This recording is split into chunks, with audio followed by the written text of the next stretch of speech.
गुरुर्ब्रह्मा गुरुर्विष्णु गुरुर्देवो महेश्वरः गुरुर्साक्षात् परब्रह्म तस्मै श्री गुरुवे नमः।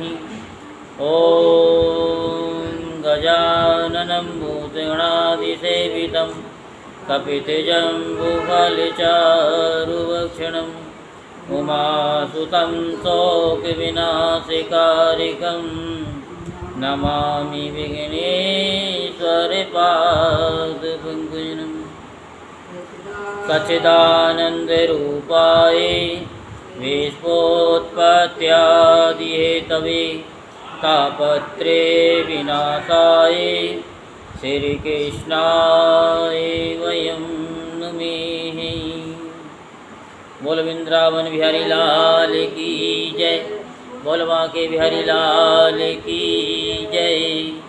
आज हम आपको श्रीमद् भागवत महापुराण में राहु आदि की स्थिति, अतलादि नीचे के लोगों का वर्णन की कथा आपको सुनाते हैं। तो आप मन को एकाग्र करते हुए शांतिपूर्वक कथा को श्रवण करेंगे और धर्म लाभ प्राप्त करेंगे। बोल वृंदावन बिहारी लाल की जय।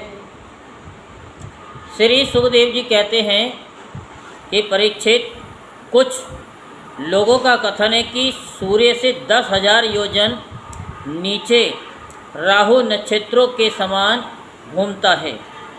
इसने भगवान की कृपा से ही देव तत्व और ग्रह तत्व प्राप्त किया है। स्वयं ये सिंह का पुत्र असुराधम होने के कारण किसी प्रकार इस पद के योग्य नहीं है। इसके जन्म और कर्मों का हम आगे वर्णन करेंगे। सूर्य का जो ये अत्यंत तपता हुआ मंडल है, उसका विस्तार 10,000 योजन बतलाया जाता है। इसी प्रकार चंद्रमंडल का विस्तार 12,000 योजन है और राहु का 13,000 योजन।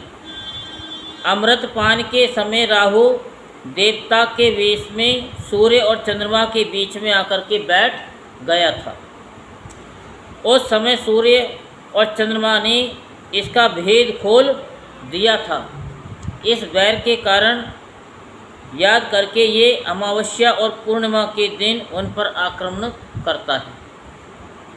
ये देखकर भगवान ने सूर्य और चंद्रमा की रक्षा के लिए उन दोनों के पास अपनी प्रिय आयुध सुदर्शन चक्र को नियुक्त कर दिया है।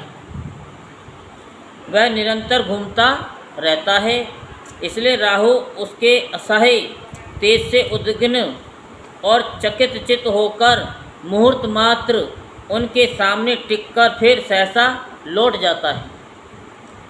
उसके उतनी देर उनके सामने ठहरने को ही लोग ग्रहण कहते हैं। राहु से 10,000 योजन नीचे सिद्ध चारण और विद्याधर आदि के स्थान हैं। उसके नीचे जहाँ तक वायु की गति है और बादल दिखाई देते हैं, अंतरिक्ष लोक है। ये यक्ष, राक्षस, पिशाच, प्रेत और भूतों का विहार स्थल है।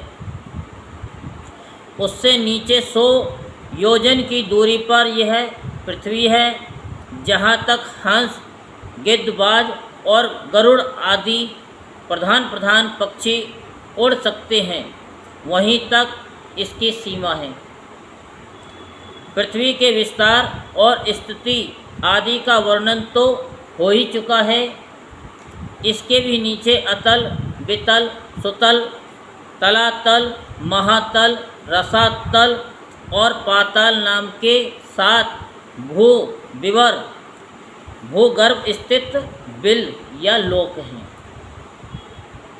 ये एक के नीचे एक 10,000 योजन की दूरी पर स्थित हैं और इनमें से प्रत्येक की लंबाई चौड़ाई भी 10,000 योजन ही है। ये भूमि के बिल भी एक प्रकार के स्वर्ग ही हैं। इनमें स्वर्ग से भी अधिक विषय भोग, ऐश्वर्य, आनंद, संतान सुख और धन संपत्ति है। यहाँ के वैभवपूर्ण भवन, उद्यान और क्रीड़ा स्थलों में दैत्य, दानव और नाग तरह तरह की माया में क्रीड़ा करते हुए निवास करते हैं।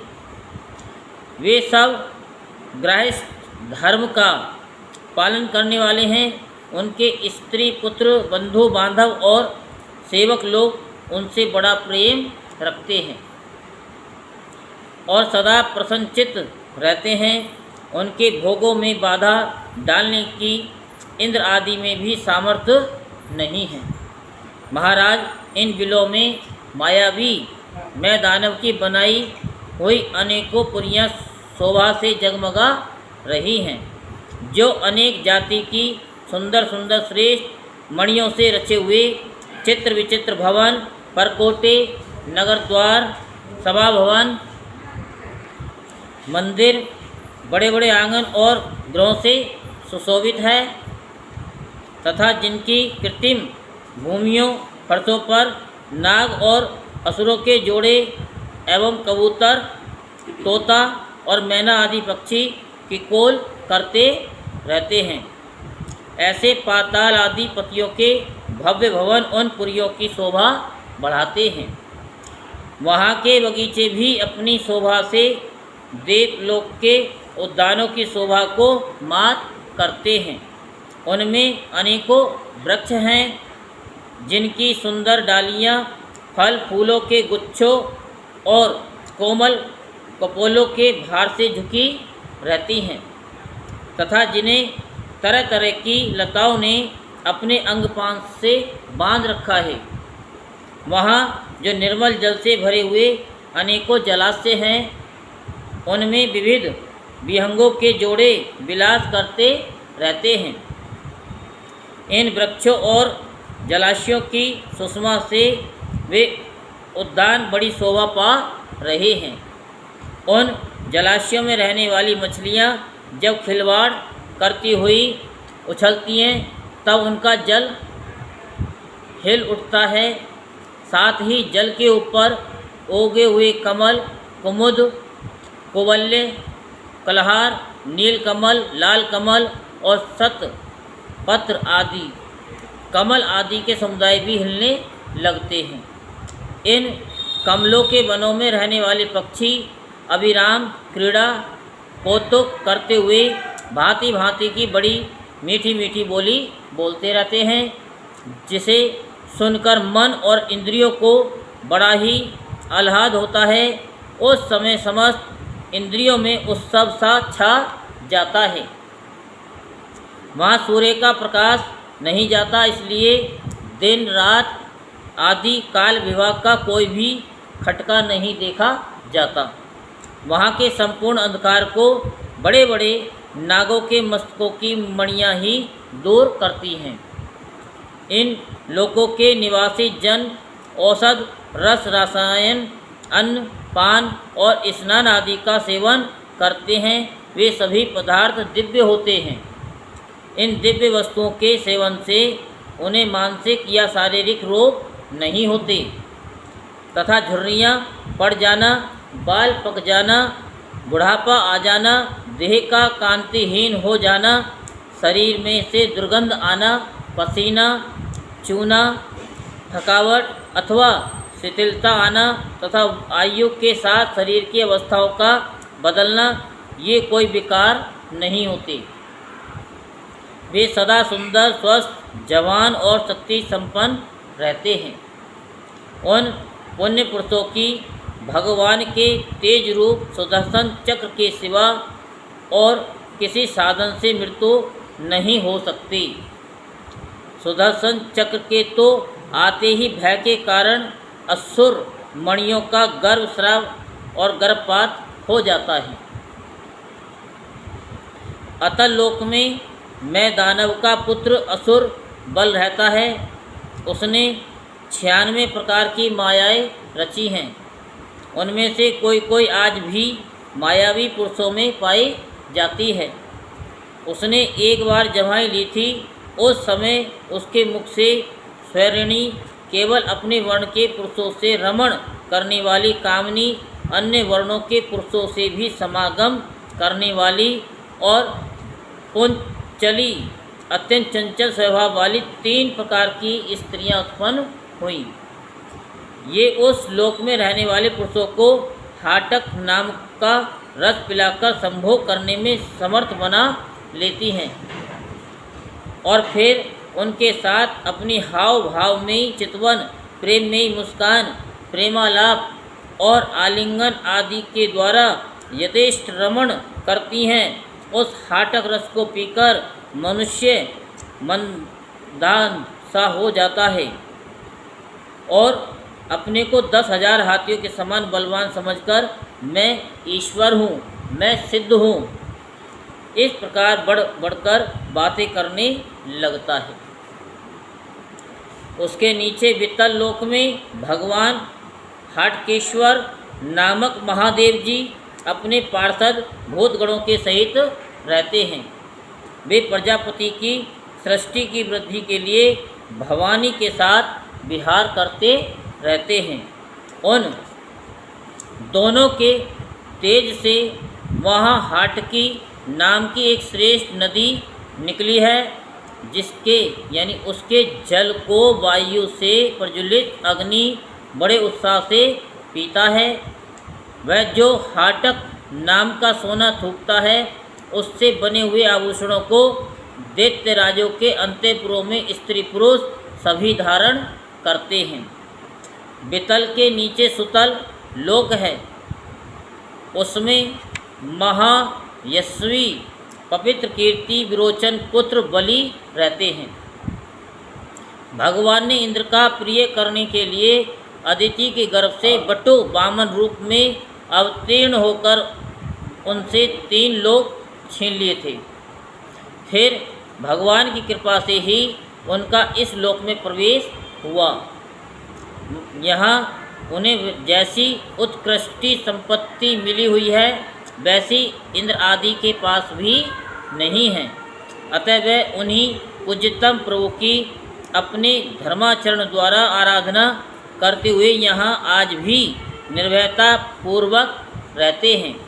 राजन, संपूर्ण जीवों के नियंता एवं आत्म स्वरूप परमात्मा भगवान वासुदेव जैसे पूज्यतम पवित्रतम पात्र के आने पर उन्हें परम श्रद्धा और आदर के साथ स्थिर चित्त से दिए हुए भूमि दान का यही कोई मुख्य फल नहीं है कि बलि को सुतल लोक का ऐश्वर्य प्राप्त हो गया। ये ऐश्वर्य तो अनित्य है, किंतु वह भूमि दान तो साक्षात मोक्ष का ही द्वार है। भगवान का तो छींकने, गिरने और फिसलने के समय विवश होकर एक बार नाम लेने से भी मनुष्य सहसा कर्म बंधन को काट देता है, जबकि मुमुक्ष लोग इस कर्म बंधन को योग साधन आदि अन्य अनेकों उपायों का आश्रय लेने पर बड़े कष्ट से कहीं काट पाते हैं। अतएव अपने संयमी भक्त और ज्ञानियों को स्वरूप प्रदान करने वाले और समस्त प्राणियों के आत्मा श्री भगवान को आत्म भाव से किए हुए भूमि दान का ये फल नहीं हो सकता। भगवान ने यदि बलि को उसके सर्व स्वदान के बदले अपनी विस्मृति कराने वाला ये माया में भोग और ऐश्वर्य ही दिया, तो उन्होंने उस पर ये कोई अनुग्रह नहीं किया। जिस समय कोई और उपाय न देखकर भगवान ने याचना के छल से उसका त्रिलोकी का राज्य छीन लिया और उसके पास केवल उसका शरीर मात्र ही शेष रहने दिया, तब वरुण के पासों में बांधकर पर्वत की गुफा में डाल दिए जाने पर उसने कहा था कि खेद है, यह ऐश्वर्यशाली इंद्र विद्वान होकर भी अपना सच्चा स्वार्थ सिद्ध करने में कुशल नहीं है। इसने संपत्ति लेने के लिए अनन्य भाव से बृहस्पति जी को अपना मंत्री बनाया, फिर भी उनकी अवहेलना करके इसने श्री विष्णु भगवान से उसका यानी उनका दास्य न मांग करके उनके द्वारा मुझसे अपने लिए ये भोग ही मांगे। ये 3 लोग तो केवल एक मनवंतर तक ही रहते हैं जो अनंत काल का एक अवयव मात्र है, भगवान के करने के आगे भला इन तुच्छ भोगों का क्या मूल्य है। हमारे पिता में प्रहलाद जी ने भगवान के हाथों अपने पिता हिरण्यकश्यप के मारे जाने पर प्रभु की सेवा का ही वर मांगा था। भगवान देना भी चाहते थे तो भी उनसे दूर करने वाला समझकर उन्होंने अपने पिता का निष्कंटक राज्य लेना स्वीकार नहीं किया। वे बड़े महानुभाव थे। मुझ पर तो न तो भगवान की कृपा ही है और न मेरी वासना ही शांत हुई है। फिर मेरे जैसा कौन पुरुष उसके पास पहुंचने का साहस कर सकता है। राजन, इस बलि का चरित्र हम आगे अष्टम स्कंद में विस्तार से कहेंगे। अपने भक्तों के प्रति भगवान का हृदय दया से भरा रहता है। इसी से अखिल जगत के परम पूजनीय गुरु भगवान नारायण हाथ से गदा लिए सुतल लोकों में राजा बलि के द्वार पर सदा उपस्थित रहते हैं।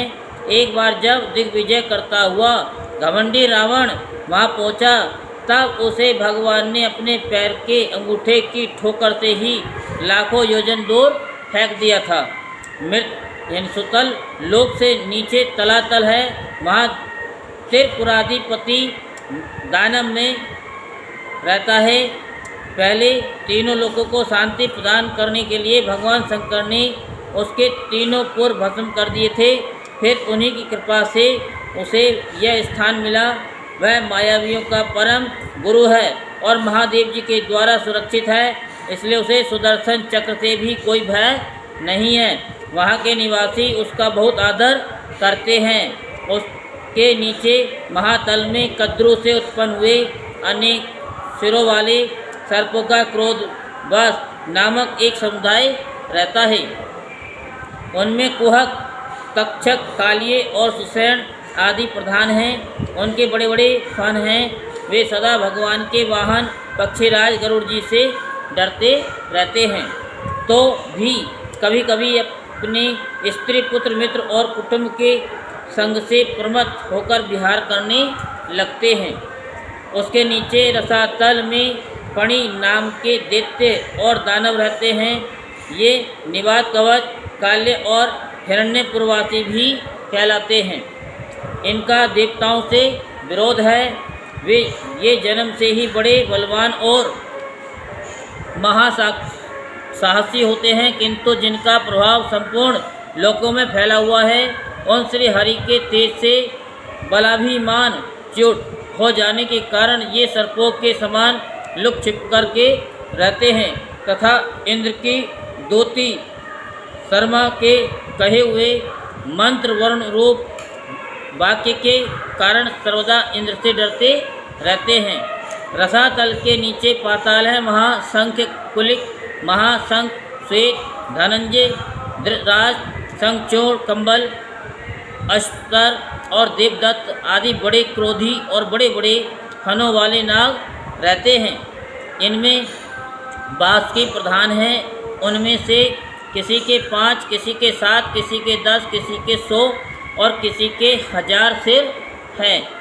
उनके फनों की दमकती हुई मणियाँ अपने प्रकाश से पाताल लोक का सारा अंधकार नष्ट कर देती है। बोलो वृंदावन बिहारी लाल की, बोलो बांके बिहारी लाल की जय। जय जय श्री राधे श्याम, जय जय श्री राधे श्याम, जय जय श्री राधे।